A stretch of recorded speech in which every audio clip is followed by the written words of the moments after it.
Hey guys, Todd Lewis here, Todd Lewis Sounds. Making another video for you. Hope everybody's doing well today.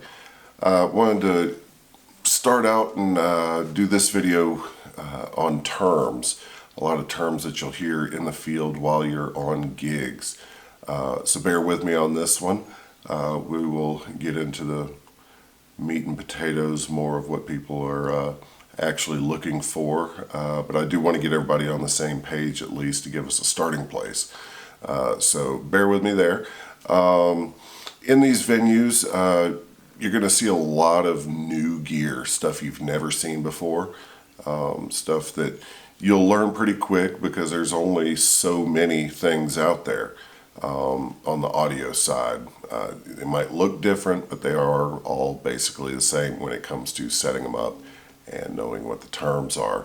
I'm going to start with the things that you'll see first thing in the morning as you're loading in or dealing with a tour. So coming in, one of the first things you will see is power coming into the venue, because all of the rest of the gear is dependent on that power to do what they need to.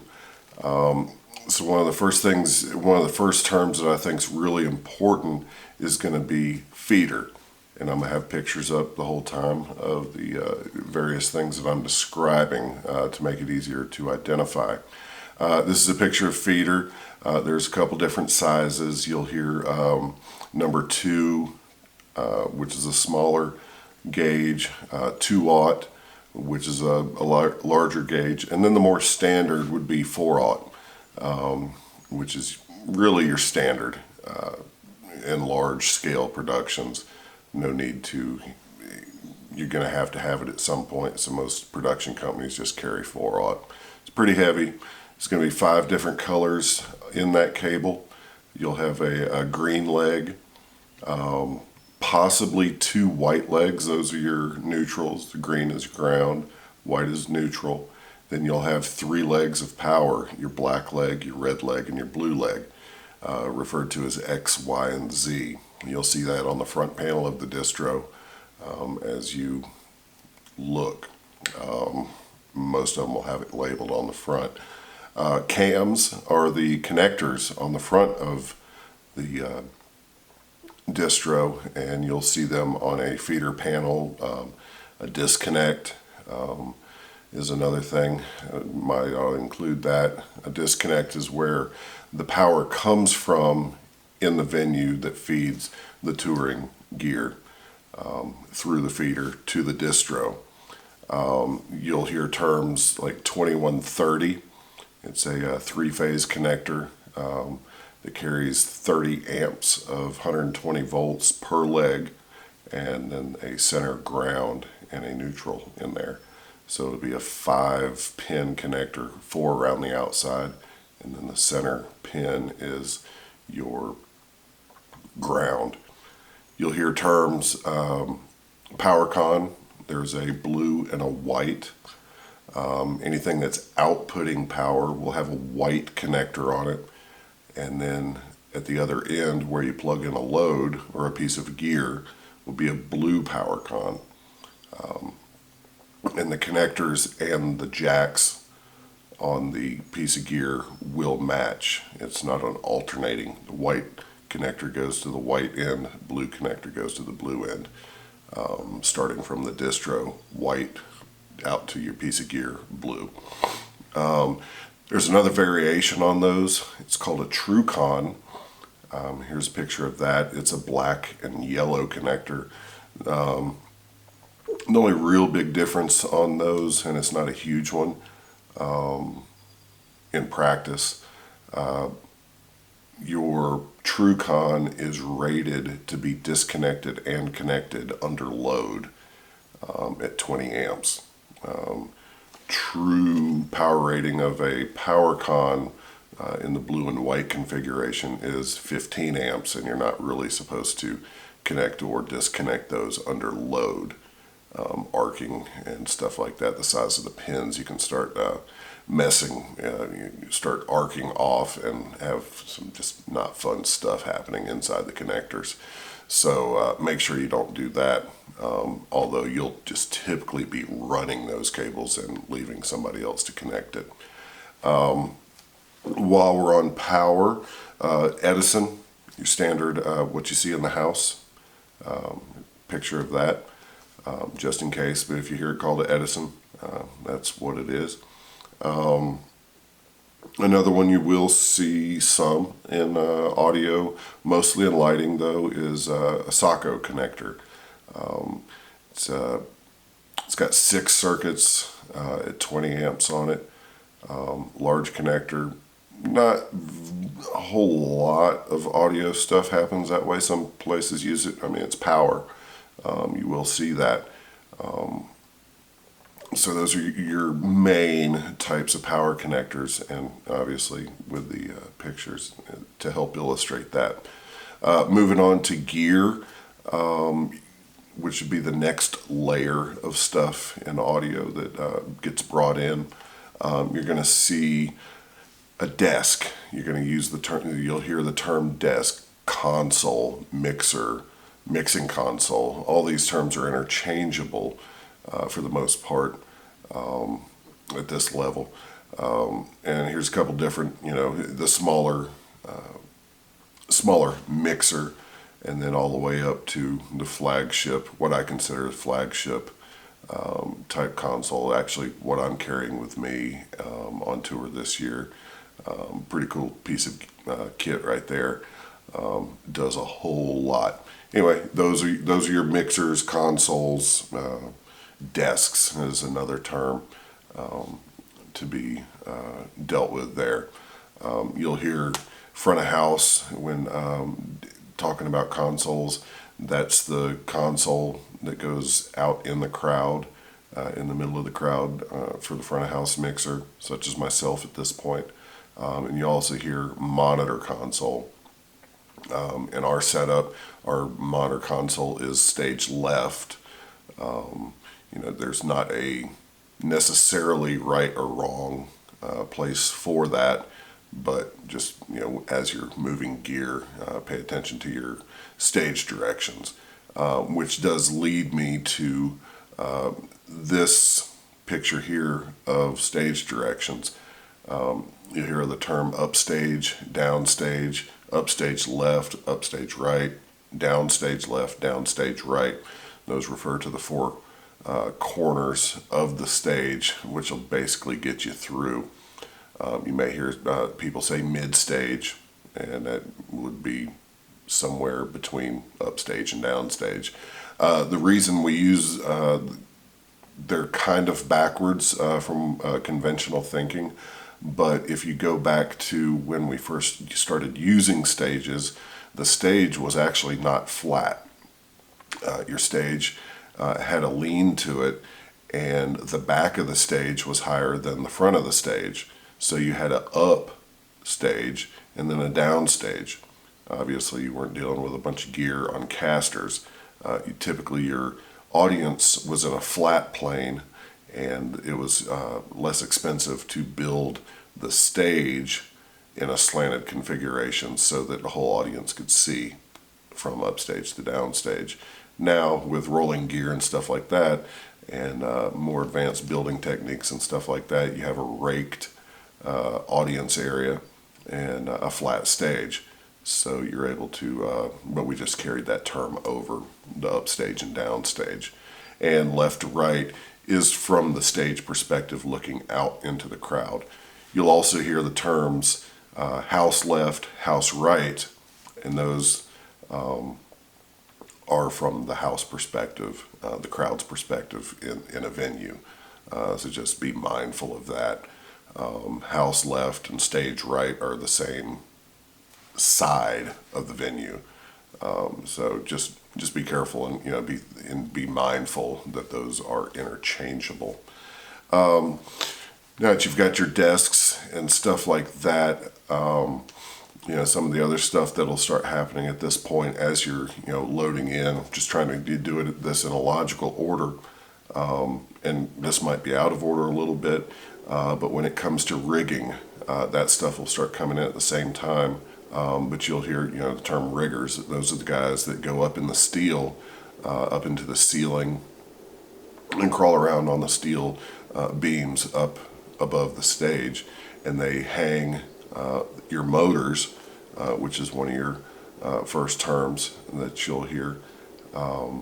Chain motors are just they're basically like the winch on the front of your grandpa's truck, except they use a chain instead of a steel rope internally, and that's how we get all the gear off the ground. You'll hear terms like burlap. The burlap goes around the steel beams in the grid.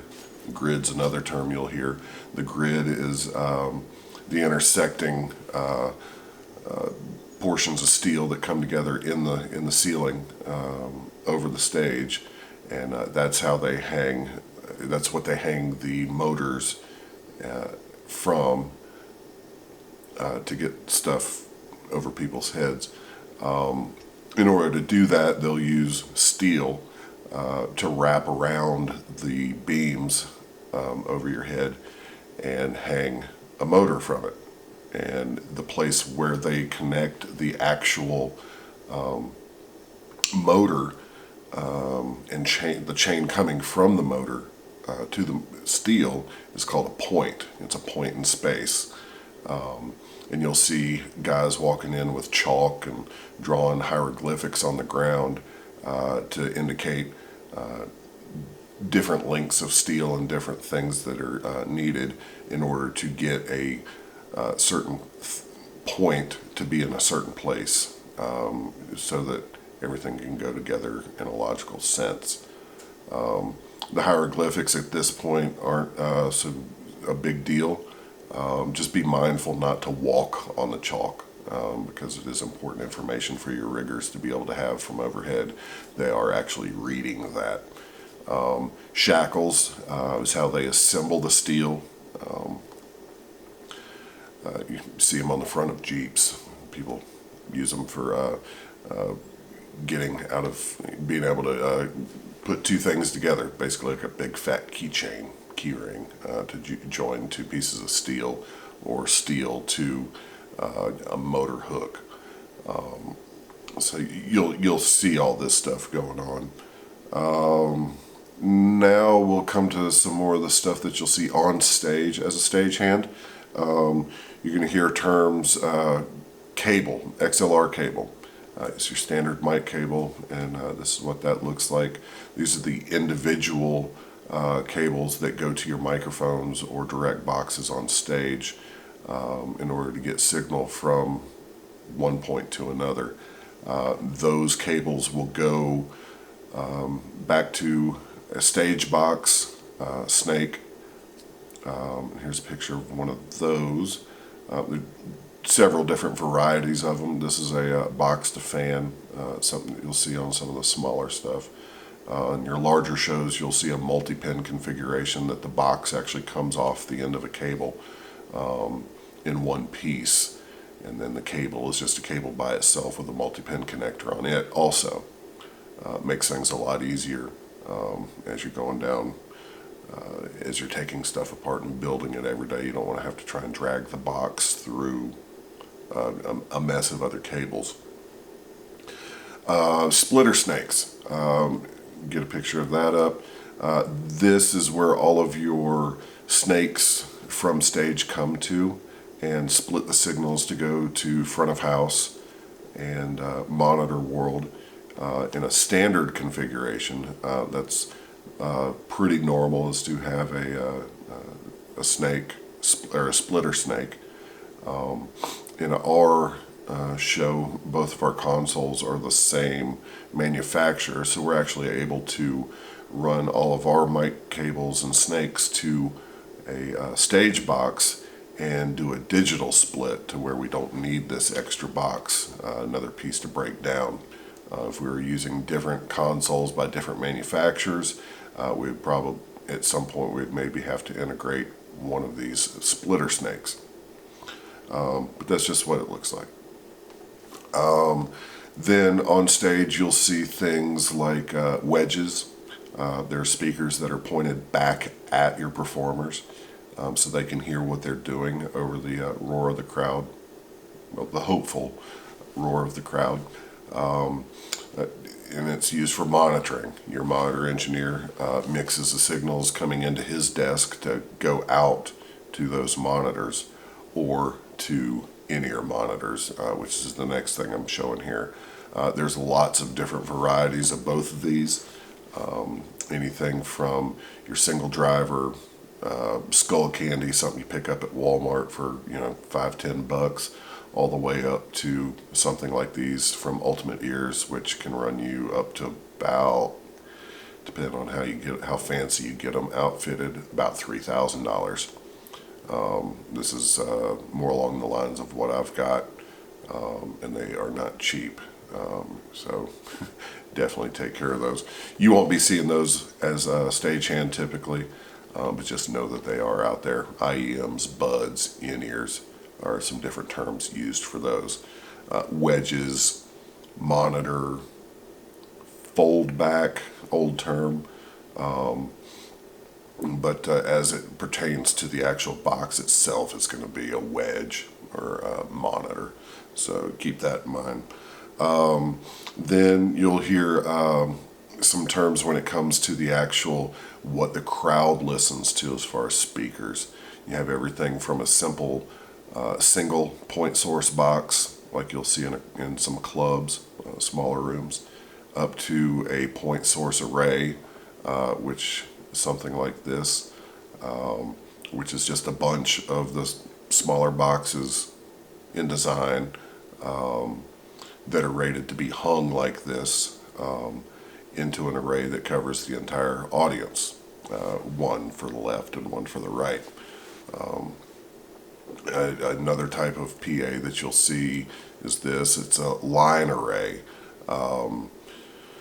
Little bit different in the scientific use and theory of operation, but just to see them on tours most of the time now these days. They're more efficient to get in the air, help with sight lines. You don't have a big unwieldy glob of speakers that have the potential to cover up sight lines for audience members, so you can sell more tickets, make more money.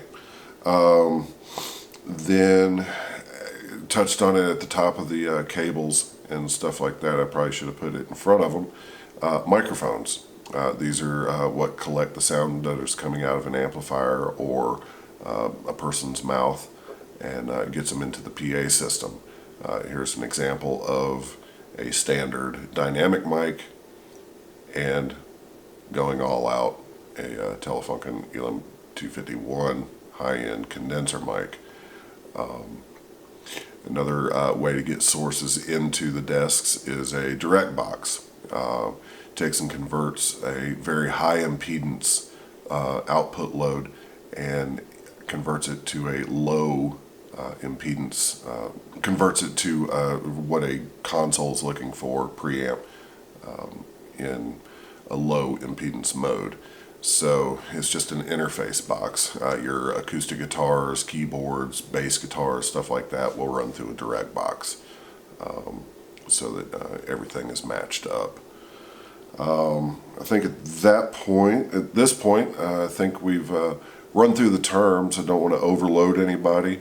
Do want to hopefully give you some information as we move along. One of the books that I would suggest in your journey as far as learning stuff and learning maybe a little bit more about the science and stuff like that. If you don't have the book already, go out and find it. It's on Amazon. The one that I still have around after all these years is the sound reinforcement. I call it the sound reinforcement Bible, but it's the sound reinforcement handbook by Yamaha. It's a big, thick, a lot of math, and somewhat can be boring. Big black and white book. But make sure and check that one out. And as we move along through this, there'll be some other books that I suggest to you, and hopefully you'll glean some information from those as well. So until next time, I'm Todd. We'll see you. Oh, make sure to like, the video if you were able to get the information you're looking for, and please subscribe so you get the updates and know when the next video goes up.